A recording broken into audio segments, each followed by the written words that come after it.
unfortunately, this is the parallels between game of chess and the modern geopolitics. It's very questionable because Putin's game is more of a poker, and he knows how to bluff.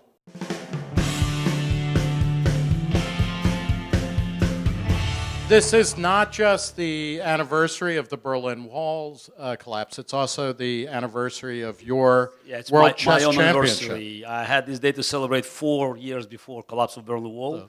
November 9, 1985, I won my World Championship title in Moscow. And we'd like to think that the two events are not unlinked. Talk a little bit about what are the enduring lessons of the fight against communism that we are in, 25 years, it seems a couple of worlds ago. What are the lessons that we're in the danger of losing from, long after the twilight of the Cold War? I think we've forgotten many important lessons of the Cold War. I have to say that when I entered this field, in mid-80s as the newly born world champion, it was not as dangerous. So Gorbachev badly needed to reconcile with the West. The Soviet economy was in a terrible shape. The oil prices were sharply falling, thanks to the cooperation between Reagan's administration and Saudis. And it was absolutely clear even for Soviet Politburo that the arms race and in the competition against the United States on the global scale was no longer a plausible option. So Gorbachev tried hard, and he made several attempts to convince Ronald Reagan to accept some form of peace accord. And thanks to Reagan's intuition, despite the advice of all his administration, it's the State Department, the Pentagon, he said no in Reykjavik. And I think by saying no in Reykjavik, Reagan made perestroika and the eventual collapse of the Soviet Union inevitable at such a short period of time. And of course, Reykjavik in chess also it's a symbolic place. In 1972, right. Bobby Fischer beat Boris Spassky. So that was another sort of the big victory of the free world in the Cold War. No, and thereby condemning all of us in grammar school in the 70s to joining chess clubs, as a matter of fact. What was it like to grow up in the Soviet system? And you were in a relatively privileged position, but can you talk a little bit about when you say relatively privileged because of my chess status? Yes. But what was it like, and what was the psychological effect on yourself or people around you? I think certain things is very hard to describe because to understand them, you have to live with them. So I was always amazed, to hear comparisons in America or Western Europe about Soviet Union and certain wrongdoings of the governments in the free world. Just without recognizing that, Soviet Union just was a dictatorship. And I grew up in the late 60s, 70s, early 80s as a teenager, and of course I haven't experienced the horrors of the Stalin's time. But it was still the country that was not free, and thanks to my ability to play chess and the fact is that I was a chess prodigy, I could start traveling abroad. So my first trip to France was when I was 13, and it was quite a shocking experience. Well, what was shocking experience about it? That I don't think that in my family, and I'm not talking about just very few people, but just like extended family, that's cousins, and also among my friends, there was no single person who ever visited a capitalist country. So at age 13, I became I carried sort of a sacred knowledge of how people live there, just on the other side of the Iron Curtain. So people, knew that there was another world. They could, of course, read some literature that was officially banned, but you could buy it. They could listen to Radio Liberty or Voice of America, BBC, and there was no more. You couldn't find hard believers in a communist regime, so it was all dying down. So my grandfather, my mother's mother, he was a diehard communist. He died in 1981, and the last couple of years were big debates because I was already 17, 18, and we were talking about Afghanistan and other things, and And he was shocked because he couldn't understand why, after him spending 50 years in the Communist Party, he had to line up to buy, butter and bread. So that's for him, it was mind-boggling. So something went wrong. So that's why the collapse of the communist system was somehow already, imminent. And I think that Gorbachev's plan was not to remove communism, but actually to create something more plausible without giving up the role of the Communist Party. Do you think that in the end that there's no way to do that? That, I mean, you can't it's kind of like being a little bit pregnant. If you give people a little bit freedom, it's going to collapse? Yeah, I think so. Which I realize, no, but don't follow that illusion all the way, but... No, but I don't think that, you can divide people, genetically, saying these nations are not ready to embrace democracy. And I hear these arguments about Russia or about China. But look, you have two Koreas. If you look at the North, I mean, you can come up with a conclusion that Koreans are born to be slaves, and they live in Gulag. Unless you are aware that there's the South Korea, one of the most flourishing economies in Asia, and again, it's a democracy and market economy.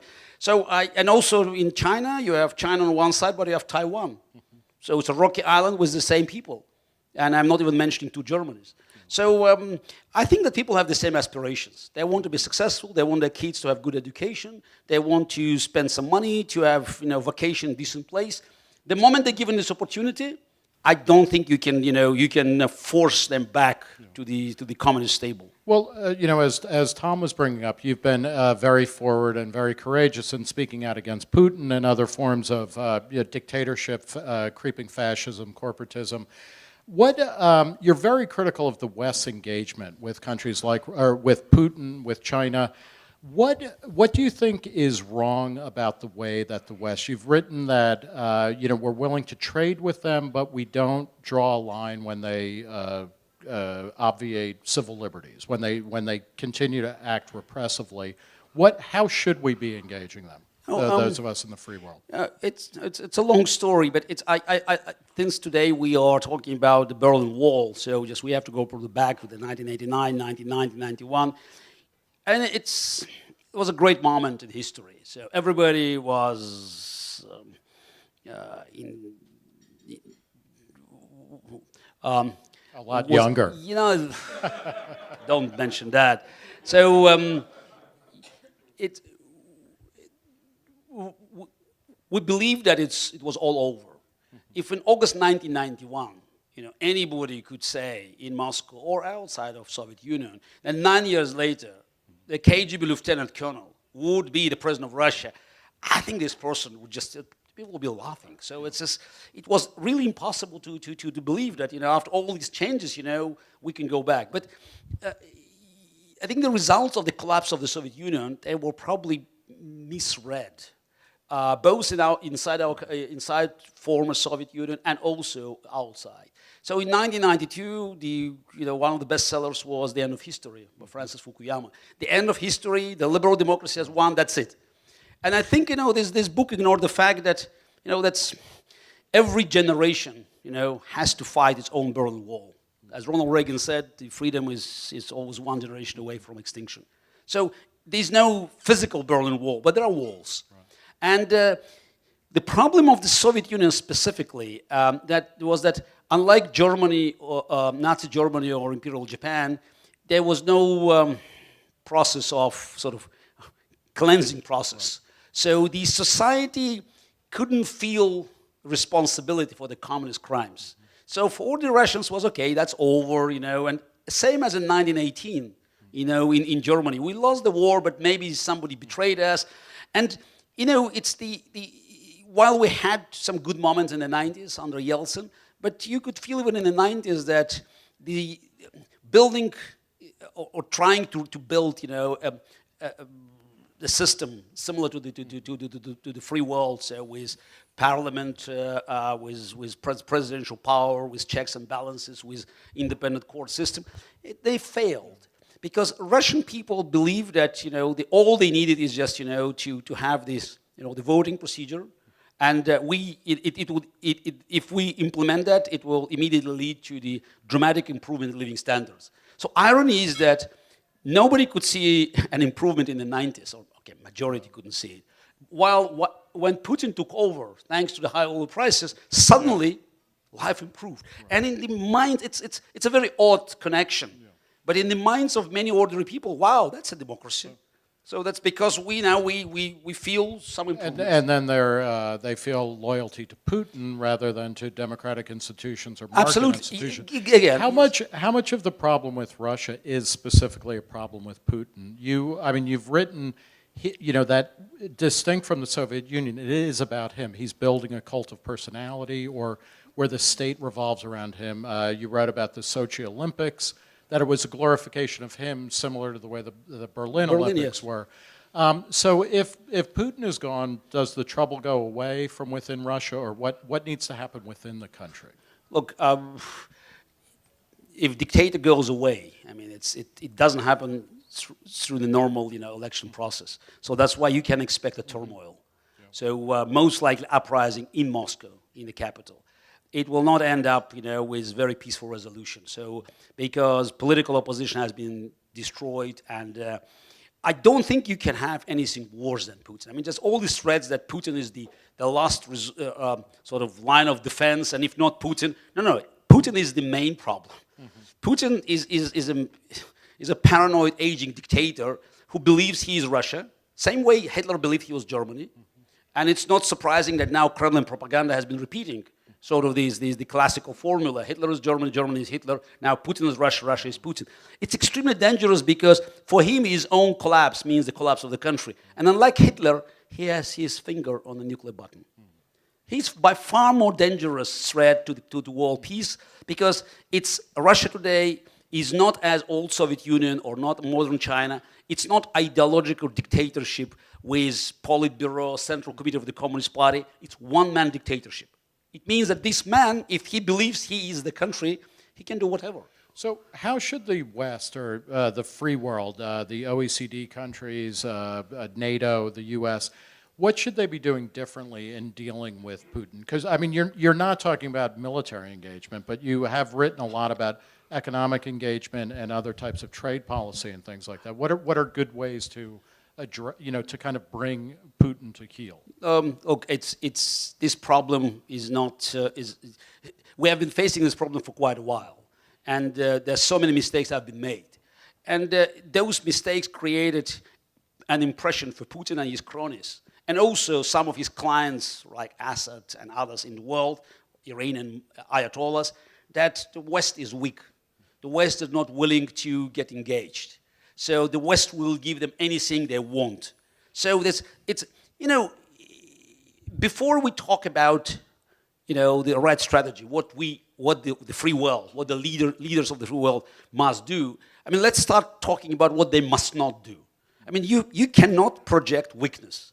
Yes, I know that America will never consider seriously boots on the ground in Ukraine. Why you are talking about it? Why you say publicly you will not do that? So who is forcing you?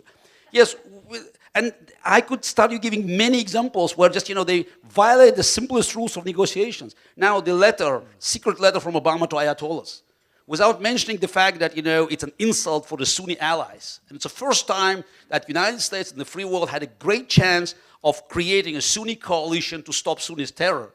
Now, and, stabbing them in the back by writing a letter to Ayatollah. By the way, this is not the first letter. They never responded. And now, at the time when the nuclear deal is about to be reached or not, I mean, he's asking them to help in ISIS. ISIS will be destroyed. You need probably more planes, maybe some soldiers, bring, it's material resources. ISIS is not a global threat, so it's very local. And for the sake of Iranian cooperation, this relatively small issue, to put, at stake, the global cooperation with Sunnis and also the non-proliferation policies, that's exactly what you're not supposed to do. You've written about how, starting with under Clinton as well as under George W. Bush and under Barack Obama, you talked about Bush being reckless, Obama being aimless. Who are the Western leaders, you think, that are heads of state who have actually articulated a post-Cold War framework for kind of spreading democracy and market liberalism? I don't think that any Western leader even thought about doing that, because again, the mood was we won. Yeah, it's many people talk about, let's say, Clinton's presidency as a great success. Yeah, I wouldn't doubt certain, the achievements in economy here, but geopolitically it was the greatest disaster among all, because it's not about the final position. Like we look at the chessboard and you say, oh, I'm still at winning position. Yes, but you missed mate in 5 times in a row. The game is still on. So in 1992, America was all-powerful. It could design the world map the way it wanted. In 2000, Al-Qaeda was ready to strike. So what's happened in these 8 years? So 8 years of complacency, of doing nothing. So nobody formulated policies for Russia, for former Soviet Union, for Islamic terrorism. It requires, the global vision. The same way as Winston Churchill, Harry Truman, had these policies designed in 1946, 47, Marshall Plan. There were plans. They learned from the World War II, and they knew that, to oppose Stalin and to oppose communism, they needed to come up, with a plan, strategy, and also leadership. When I hear about potential dangers of confronting Putin today, my first question is he more dangerous than Joseph Stalin in 1948? For 11 months, American and British planes have been supplying West Berlin, besieged by Stalin troops. And Joseph Stalin hasn't shot a single American plane. Why? Because Harry Truman already used nuclear weapons. And Stalin, as every good dictator, had this animal instinct. He knew where he could be repulsed. So he knew that Harry Truman would not play a game. It happened in 1962 when Khrushchev recognized that he pushed JFK to the ropes, and Ronald Reagan. And don't tell me that the Soviet Union in 1981, 82, 83 was less powerful than Putin's Russia today. You have written recently about how America is hugely important in the world, and that America needs a strong economy, and that economic force will help change. It will help spread democracy and freedom markets throughout the world. You've talked about how people in America don't seem to have the kind of bold sense of vision, of innovation, of change. Can you talk a little bit about that? What happened to that? The idea that we're going to reinvent the world. No, I wish I knew. So you can just look at the literature. So this is 50s, 60s. Science fiction was one of the most popular genre. It has disappeared. Now it's either you talk about elves and magic, or it's dystopia. It's just, or you talk about machines attacking us. So there's no more positive vision of machines cooperating. Now, let me push back on that though, because you talk about 40 years ago, 50 years ago, since then, I mean, we've had things like the internet. We've had things like fracking, which has totally undermined Russia's ability to dictate oil prices. Okay, I mean, I mean, does anybody here think that the world is less good? Wait. Let's be very specific. Okay. Although you mentioned internet, it's a result of the space race. The foundation for internet was created, designed, and eventually developed by the scientists from DARPA, Defense Advanced Research Project Agency, in 1962 and 1963. So that's from packet switching to the full description of every element, including Skype. And in 1969, the first signal came for ARPANET from UCLA to Stanford. So are you saying this is what you're talking today? It's www, the World War Net, right. is commercial application of technology that has been developed 20 years before. Which also is the thing that makes it transformative, though. I know, but we're talking about breakthrough technology. So do we need another Cold War? Do we need? I mean, because that's also talking. Is that what we need? A kind of regimented goal that society. Yeah, it's 50. It's in 2012. 50 years after the JFK speech in the Rice University about moon project. America had no more rockets, just no more means to actually send its astronauts into the space. They had to use Russian. By the way, also built, in the 60s and 70s. So I think it constitutes a disaster, scientific disaster, because space projects are important not just for the sake of landing on Moon or Mars, because of the side effect. As we had GPS, we had internet, and many other things that have been developed, alongside with the space project. So, for instance, just expedition to Mars, which, has probably 50-50 chance of safe return of the crew, will force us to do more work on the diet, on the medicine. And while today, people here, I'm sure in the room know much better than I do, what are the chances of introducing a new drug? So if you have 1 out of 1,000, the rate of failure, you're out of production. Now, if you produce new drugs or new food for the expedition with 50-50 chance of return, then 1 out of 3 is already good. So it's very important that we have these projects to energize a society and not to eliminate risk. Because it seems to me that risk now, it's as we teach kids from the school that failure is nothing but failure. If you fail, you are a failure. No, I believe that failure is a way, it's a logical move on your way to success. Well, as somebody who fails more often than I succeed, I feel much better at the end of this conversation. Look, we were talking earlier in the evening. You said that there's a huge amount of complacency, kind of in what used to be called the free world. Does that? Is this kind of a Marxist analysis of capitalism that we kind of get fat and lazy because things come easily after a certain point, and we fall into an inability to actually take the kinds of risk or create the kind of innovations that actually will push us forward? It's, again, probably, the free world needs challenges. Definitely wars or Cold War, there were challenges. We don't want to see these challenges again, but it's natural that, we have to recognize that, the real innovations is not iPhone 6, it's Apollo 6. There's a fundamental difference. And it seems to me that, again, we have multinational corporations that are now sitting on hundreds of billions of dollars of cash without investing them in new ideas. So I understand paying shareholders is important, but creating new values is probably more important. All right, and at that point, we're going to turn it over to some questions. And also, by the way, if any of you are sitting on billions of dollars of cash, I do want to point out that both Atlas and Reason are 501c3s, and so you can take. But so let's go to questions, please. So I asked you earlier, privately, sir, why you played the Sicilian defense to win your first World Chess Championship, and you declined to answer. And so I just want to ask that question publicly, and then I want to ask you how you would apply that to the global scene today. Okay, it's the... And for those of us who only play checkers, it doesn't matter. what is the Sicilian defense? It doesn't matter.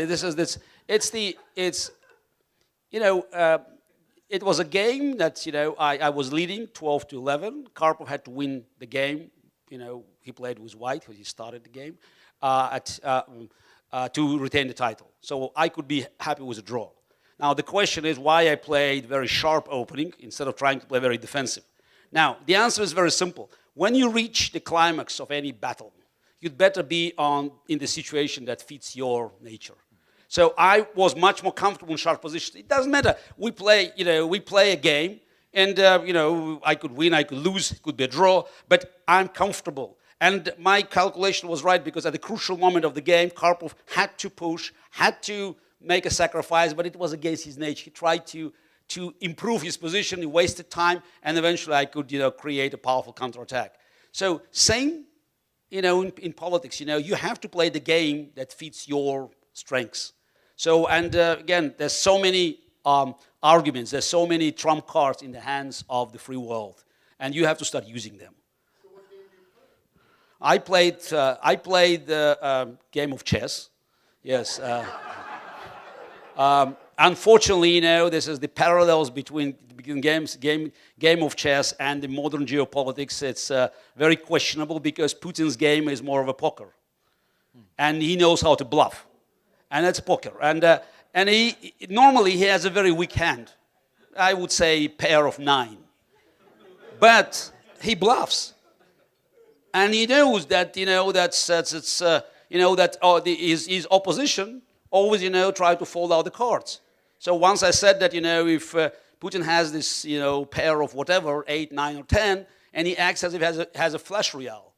And Obama has a full house, and he flashed it in the toilet. Here, let me ask you, I mean, do you believe that Putin would be expansionary beyond the confines of the former Soviet Union? And then what is the challenge that is posed by a country like China? Is it similar in kind to the Russian challenge, or is it something very different?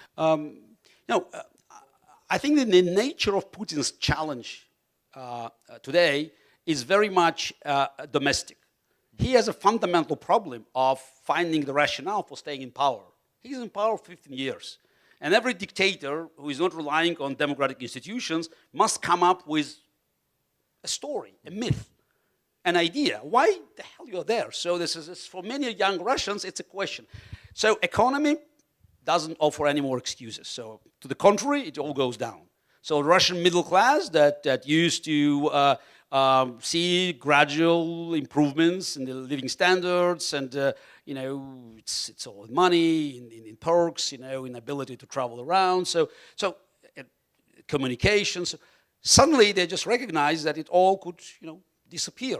Now Putin's only rationale is to present himself as a big hero, Vladimir the Great, the collector of Russian lands.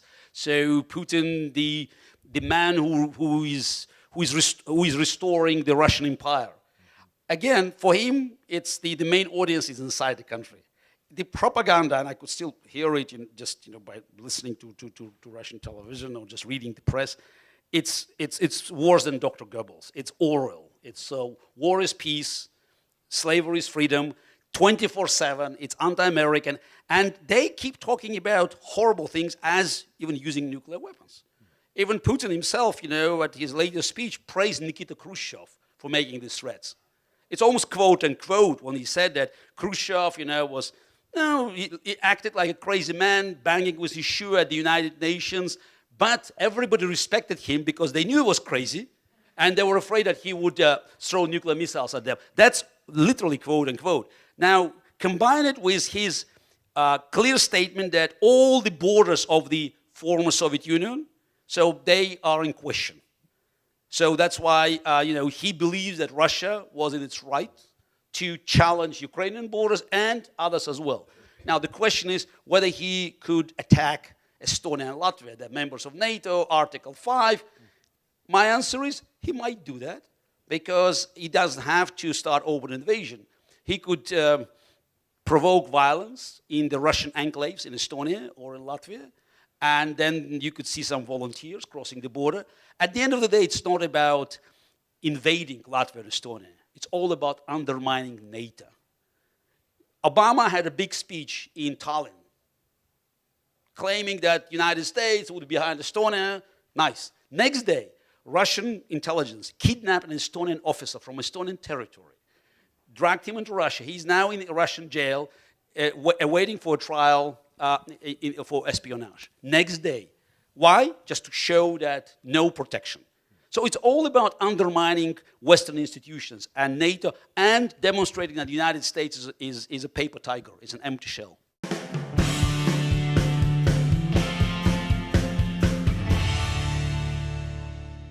I think that the two events are not unlinked. Talk a little bit about what are the enduring lessons of the fight against communism that we are in, 25 years, it seems a couple of worlds ago. What are the lessons that we're in the danger of losing from, long after the twilight of the Cold War? No, I think we've forgotten many important lessons of the Cold War. I have to say that when I entered this field, in mid-80s as the newly born world champion, it was not as dangerous. So Gorbachev badly needed to reconcile with the West. The Soviet. What was it like to grow up in the Soviet system? And you were in a relatively privileged position, but can you talk a little bit about when you say relatively privileged because of my chess status? Yes. But what was it like, and what was the psychological effect on yourself or people around you? I think certain things is very hard to describe because to understand them, you have to live with them. So I was always amazed, to hear comparisons in America or Western Europe about Soviet Union and his administration. It's the State Department, the Pentagon. He said no in Reykjavik. And I think by saying no in Reykjavik, Reagan made perestroika and the eventual collapse of the Soviet Union inevitable at such a short period of time. And of course, Reykjavik in chess also it's a symbolic place. In 1972, right. Bobby Fischer beat Boris Spassky. So that was another sort of the big victory of the free world in the Cold War. No, and thereby condemning all of us in grammar school in the 70s to joining chess clubs, as a matter of fact. What? But the economy was in a terrible shape. The oil prices were sharply falling, thanks to the cooperation between Reagan's administration and Saudis. And it was absolutely clear even for Soviet Politburo that the arms race and in the competition against the United States on the global scale was no longer a plausible option. So Gorbachev tried hard, and he made several attempts to convince Ronald Reagan to accept some form of peace accord. And thanks to Reagan's intuition, despite the advice of all his, unfortunately, this is the parallels between game of chess and the modern geopolitics. It's very questionable because Putin's game is more of a poker, and he knows how to bluff.